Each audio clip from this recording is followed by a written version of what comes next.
6 রানে 6 wicket. Caribbean premier লিগে এই অতিমানবীয় রেকর্ডটার মালিক আজও সাকিব আল হাসান। সিপিএলে 3টি ভিন্ন দলের হয়ে 5টি আসরে খেলেছেন তিনি। তবে এই সিপিএলে খেলতে যাওয়া নিয়েই হয়েছিলেন নিষিদ্ধ। প্রায় 3 বছর পর সাকিব আবারও ফিরছেন সিপিএলে। কেমন ছিল এর আগের আসরগুলোতে সাকিবের সিপিএল যাত্রা?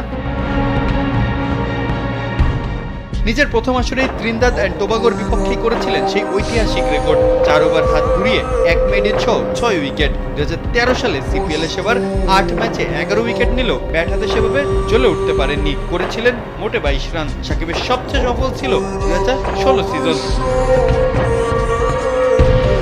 কিন্তু এর আগেই সিপিএল খেলতে যাওয়ার কারণেই নিষিদ্ধ হতে হয়েছিল সাকিবকে। 2014 সালে বিসিবির অনাপত্তি পত্র ছাড়াই সিপিএল খেলতে যেতে চায় সাকিবকে 6 মাসের জন্য নিষিদ্ধ করেছিল বিসিবি। তার বিরুদ্ধে সিরিয়াস মিসবিহেভের অভিযোগ উঠেছিল। তাকে দলের সাথে যোগ দিতে বলায় তৎকালীন হেড কোচকে হুমকি দিয়েছিলেন যে টি-20 আর টেস্ট থেকে অবসর নিয়ে নেবেন তিনি। 2016 সিপিএল সিজনে 13 ম্যাচে বল হাতে 12 উইকেটের পাশাপাশি সাকিব ব্যাট হাতেও করেছিলেন 160 রান। তবে 2017 আর 19 আসরটা মোটেও ভালো কাটেনি সাকিবের। তবে 2022-এর আসরটা সাকিবের দুর্দান্ত কেটেছিল। 6 ম্যাচে প্রায় 145 স্ট্রাইক রেটে করেছিলেন 94 রান।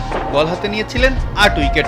এরপরে আর সিপিএলে খেলা হয়নি সাকিবের। তবে ক্যারিবিয়ান দ্বীপপুঞ্জে এরপর বহুবার খেলেছেন সাকিব। সবশেষ 2024 টি-20 বিশ্বকাপ কিংবা সম্প্রতির গ্লোবাল সুপার লিগ ও ম্যাক্স 60 সবখানেই দেখা গেছে সাকিবকে। ক্যারিবিয়ান দ্বীপপুঞ্জকে নিজের দ্বিতীয় বাড়ি হিসাবেই মানেন সাকিব।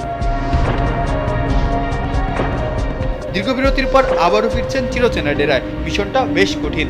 নতুন দল অ্যান্টিগা ও বারমুডা। গত আসরে 6 দলের মধ্যে হয়েছিল পঞ্চম। তবে নতুন আসরে সাকিবদের হাত ধরে নিশ্চয়ই বড় কিছু পেতে চাইবে দলটি। বুধবার